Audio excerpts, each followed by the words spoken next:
नमस्कार मित्रांनो, स्वागत आहे तुमचं आताच्या ब्रेकिंग न्यूजमध्ये. मित्रांनो, गृहनिर्माण संस्थांच्या आवारामध्ये इलेक्ट्रिक वाहनांसाठी ई चार्जिंग स्टेशन उपलब्ध केल्यास वायू प्रदूषणाचा धोका कमी होण्यास मदत होईल, असं निरीक्षण उच्च न्यायालयानं नुकतंच नोंदवलंय. तसेच गृहनिर्माण संस्थांमध्ये चार्जिंग पॉइंट्स स्टेशन उपलब्ध करून देण्याच्या धोरणाला लवकरात लवकर अंतिम स्वरूप देऊन ते अंमलामध्ये आणा, असे आदेशही राज्य सरकारला देण्यात आलेत. संस्थांकडे अनेकदा निवेदन देऊन तसेच संपर्क साधून देखील चार्जिंग स्टेशन आवारामध्ये उपलब्ध करण्याची परवानगी देण्यात आलेली नाही. त्यामुळे पेडर रोड स्थित व्यावसायिकानं त्याविरोधामध्ये उच्च न्यायालयामध्ये धाव घेतली होती. या व्यावसायिकाच्या याचिकेच्या निमित्तानं न्यायमूर्ती गिरीश कुलकर्णी आणि न्यायमूर्ती अद्वैत सेठ यांच्या खंडपीठानं त्यांना उपरोक्त आदेश दिले. याचिकेमध्ये उपस्थित केलेले मुद्दे हे केवळ ऑटोमोबाईल क्षेत्रातील तंत्रज्ञानाच्या प्रगतीच्या दृष्टिकोनातून महत्त्वाचे नाहीत, तर प्रदूषण कमी करणारे ई वाहनांचे सकारात्मक परिणाम देखील अधोरेखित करतात.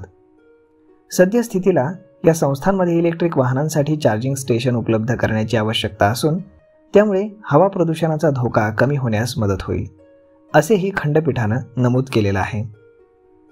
याबाबत राज्याच्या संबंधित विभागानं मसुदा अटी तयार केलेल्या आहेत. त्यामध्ये आवारामध्ये असे चार्जिंग पॉइंट्स उपलब्ध करण्याची परवानगी मागणाऱ्या व्यक्तींसाठी तरतूद आहे.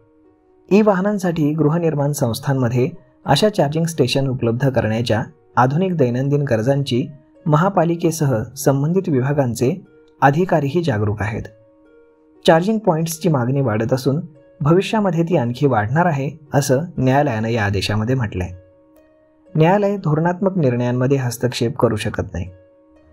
तथापि स्वच्छ प्रदूषणरहित वातावरण असणं हा पैलू भारतीय राज्यघटनेच्या मूलभूत अधिकारांचा अविभाज्य भाग असून तो अत्यंत महत्त्वाचा आहे. त्यामुळे गृहनिर्माण संस्थेच्या योग्य व्यवस्थापनाशी संबंधित मुद्द्यांबाबत महाराष्ट्र सहकारी संस्था म्हणजेच MCA कायद्यानुसार मसुदा अटी अंतिम करणं आवश्यक आहे. तर मग मित्रांनो, अशा पद्धतीनं ई चार्जिंग स्टेशनबाबतचं धोरण आता अंमलात आणण्याचे गृहनिर्माण संस्थांना न्यायालयानं आदेश दिलेले आहेत. आता सरकार यावरती काय निर्णय घेतं हे पाहणं जास्त गरजेचं ठरणार आहे. तर मग मित्रांनो, जर तुमच्याकडे इलेक्ट्रिक कार असेल, इलेक्ट्रिक बाईक असेल, तर ही बातमी नक्कीच तुमच्यासाठी फार महत्त्वाची आहे. तर मग मित्रांनो, हा व्हिडिओ, ही माहिती तुम्हाला कशी वाटली हे तुम्ही आम्हाला कमेंट करून नक्कीच सांगा. आणि जर आवडली असेल तर आपल्या जवळच्या मित्रमंडळींसोबत देखील हा व्हिडिओ तुम्ही शेअर करायला विसरू नका. धन्यवाद.